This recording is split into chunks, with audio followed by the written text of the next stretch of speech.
मैं कहना चाहता हूं कि दिल्ली की जनता ने इतने भारी बहुमत से सरकार बनाई है अपनी, और वो सरकार एकमात्र सरकार है जो टीचर्स को भेज रही है। मंत्री घूमते रहते हैं, अफसर घूमते रहते हैं। पहली ऐसी सरकार है देश के इतिहास में जो टीचर्स को विदेशों में दुनिया की सबसे बढ़िया ट्रेनिंग पे भेज रही है। अब भारतीय जनता पार्टी, क्योंकि सर्विस डिपार्टमेंट उसके पास उसने नाजायज कब्जे से कर रखा है, तो उसकी फाइल पे रख के 30 टीचर्स तो दिसंबर में जाने थे, वो नहीं जाने दिए। अब अगले 30 मार्च में जाने, वो भी नहीं जाने देंगे। तो सारे स्कूल बंद ही कर दो ना फिर, अगर अच्छी शिक्षा देनी नहीं है तो मैं आपके माध्यम से एलजी साहब से हाथ जोड़ के विनती करना चाहता हूं कि आप बीजेपी के हर षड्यंत्र में साथ देते हैं।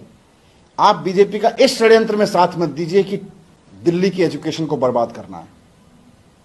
आपने हमेशा एलजी ऑफिस का दुरुपयोग किया है। आपने असंवैधानिक रूप से हर काम में अड़चन अड़ाई है। लेकिन मैं उनसे रिक्वेस्ट करना चाहता हूं कि ये जो काम है शिक्षा का, ये बहुत पवित्र काम है, इसमें मत टांग अड़ाइए। यही मैं कहना चाहता हूं।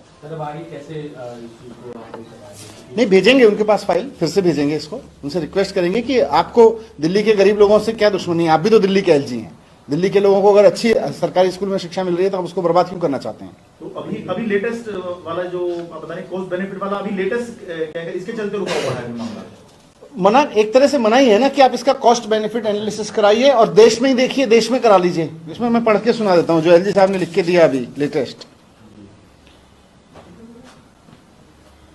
Department must place in record the cost benefit analysis in tangible terms.